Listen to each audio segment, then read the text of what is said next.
അപ്പോൾ ഇന്നും ഒരു ഈവനിങ് വ്ളോഗാണ് കേട്ടോ. വൈകുന്നേരം 5:30 ആയപ്പോൾ ഞാൻ നോക്കിയപ്പോൾ അമ്മ കുളിച്ച് ഡ്രസ്സൊക്കെ ഇട്ട് വിളക്ക് കത്തിക്കുന്നു ഗൈസ്. എന്നെ പറ്റിച്ച് എവിടെ പോകാനാണ്? അപ്പോൾ അമ്മ പറഞ്ഞ അമ്പലത്തിൽ പോവാണെന്ന് കേട്ടോ. അപ്പം ഞാനും അമ്പലത്തിൽ പോകാനായിട്ടൊന്ന് ഒരുങ്ങുവാണ്. പക്ഷേ അമ്മ മുന്നേ തന്നെ ഒരുങ്ങിയോണ്ട് അമ്മ മുന്നേ പോയി. എന്നെ വെയിറ്റ് ചെയ്ത് നിൽക്കുവാണെങ്കിൽ അമ്മ ലേറ്റ് ആവും. അപ്പം ഞാൻ അമ്മയോട് പറഞ്ഞു, അമ്മ പൊക്കോ, ഞാൻ കുളിച്ചിട്ട് വന്നായിരുന്നു, എനിക്ക് റെഡി ആവാൻ കുറച്ച് സമയമാണ്, ഞാൻ ഒരുങ്ങിയിട്ട് വരാമെന്ന്. അപ്പോൾ ഇന്നത്തെ വ്ളോഗ് അതാണ്. അമ്മ അമ്പലത്തിൽ പോയി കേട്ടോ. അമ്മ പോയി, ഞാൻ കുറച്ച് ലേറ്റായി. പോവാം. പോയി ഞാൻ നിന്ന് കറങ്ങി. ഇപ്പോൾ ദീപാരാധന സമയമാണേ, പെട്ടെന്ന് പോകണം, പിന്നെ ദീപാരാധന കഴിയും. അപ്പം അമ്പലത്തിൽ പോയിട്ട് വിശേഷങ്ങളൊക്കെ നിങ്ങൾക്ക് കാണാം.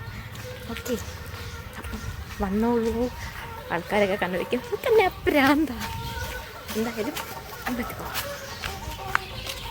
ഇങ്ങനെ ഇതാണ് എൻ്റെ വീട്ടിലേക്കുള്ള വഴി. ഞാൻ ഹോം ടൂർ കാണിച്ചപ്പോൾ എനിക്കിത് കാണിക്കാൻ പറ്റത്തില്ലായിരുന്നു, കാരണം ഞാൻ വീട്ടിൻ്റെ ആ ലൊക്കാലിറ്റി മാത്രമേ കാണിച്ചോളൂ.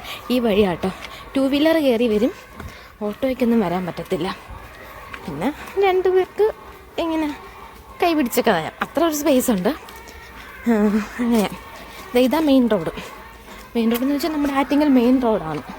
ടൗണിലാണ് എൻ്റെ വീട്, പക്ഷേ ടൗണിൽ വന്നിട്ടൊരു കുന്നിലാണെന്നേ ഉള്ളൂ. അവിടെ ആട്ടോ അമ്പലം. ഈ അമ്പലത്തിൽ നിന്ന് വെച്ചാലേ ഞാൻ എൻ്റെ ഒരു ഡിഗ്രി ഫസ്റ്റ് ഇയർ തൊട്ട് 3rd ഇയർ വരെ കണ്ടിന്യൂസ് ഞാൻ ഡെയിലി വരുമായിരുന്നു. എനിക്ക് പറ്റുന്നിടത്തോളം ഞാൻ ഈ അമ്പലത്തിൽ വരുമായിരുന്നേ. ഞാൻ സ്ഥിരമായിട്ട് വരുമായിരുന്നു.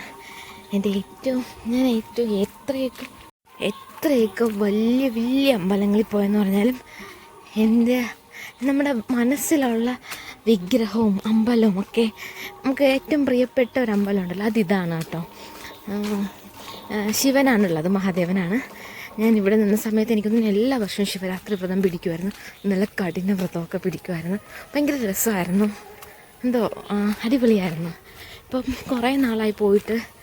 ഇപ്പം ഞാൻ ഇവിടെ നിന്നപ്പം അമ്മ ഇന്ന് പോകണമെന്ന് പറഞ്ഞ് ഒരുങ്ങിയുണ്ട്. അപ്പം ഞാനും പെട്ടെന്ന് ഡ്രസ്സ് ഇട്ടിട്ട് വന്ന് നടന്നു വരാനുള്ള ദൂരമുള്ളൂ. ഇന്ന് രാത്രി ആയാലും കുഴപ്പമില്ല, സ്ട്രീറ്റ് ലൈറ്റൊക്കെ ഉള്ളതുകൊണ്ട് ഇങ്ങനെ നടന്നങ്ങ് പോകും. ഞങ്ങളിവിടെ വരുമ്പോൾ പായസം എല്ലാം മേടിച്ച് കഴിച്ചിട്ടേ പോകാറുള്ളൂ. അയ്യോ, ദീപാരാധന തുടങ്ങി ഗൈസ്. ഇതാട്ടോ ക്ഷേത്രം തുടങ്ങി. എല്ലാ വണ്ടിയും വരണമുണ്ടോ. അപ്പം നമുക്ക് ഓടി അമ്പലത്തിൽ പോയി തൊഴുതിട്ട് ബാക്കി. ഓക്കെ,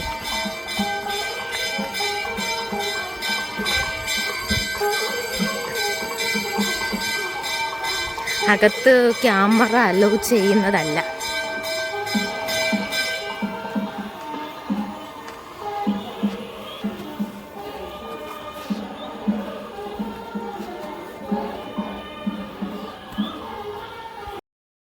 അങ്ങനെ ഞാൻ ഓടിപ്പടച്ച അമ്പലത്തിലെത്തി. അപ്പോൾ അമ്പലത്തിൽ ഫസ്റ്റ് ദീപാരാധന കഴിഞ്ഞ്, സെക്കൻഡ് ഗണപതിക്കാണ് കേട്ടോ. അങ്ങനെ അവിടെയൊക്കെ തൊഴുതു. ഇനി ദേവിയുടെ അടുത്തോട്ട് പോവുകയാണ്. അവിടെയും തൊഴുത്, പിന്നെ ആലിൻ്റെ അടുത്ത് ആരോ ഉണ്ട് കേട്ടോ, ഭൂതത്താനോ അങ്ങനെ ആരോ ആണ്. അങ്ങനെ അവിടെയൊക്കെ പോയി തൊഴുതു. അപ്പം നിവേദ്യമായിരുന്നു. അങ്ങനെ ഞങ്ങളൊക്കെ പുറത്തിറങ്ങി.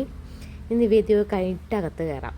ഇങ്ങനെ വെറുതെ ഇരിക്കാൻ വേണ്ടിയിട്ട് അങ്ങോട്ടോ ഒരുവിധം എല്ലാവരും ഒക്കെ ഇറങ്ങി കേട്ടോ. എൻ്റെ അമ്മയാണ് അവിടെ ഒരാൾ ഇരിക്കുന്നുണ്ട്, മരത്തിൻ്റെ ചുവട്ടിൽ. എൻ്റെ അമ്മയാട്ടോ അവിടെ ഇരിക്കുന്നത്.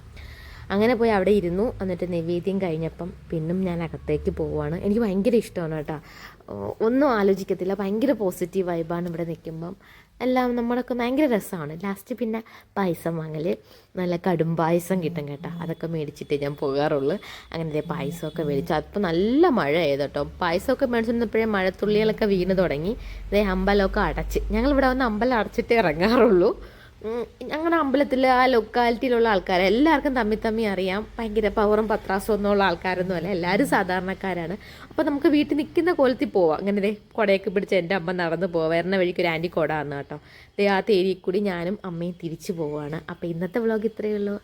എല്ലാവർക്കും വീഡിയോ ഇഷ്ടമായെന്ന് വിശ്വസിക്കുന്നു. അപ്പോൾ okay, bye bye, see U.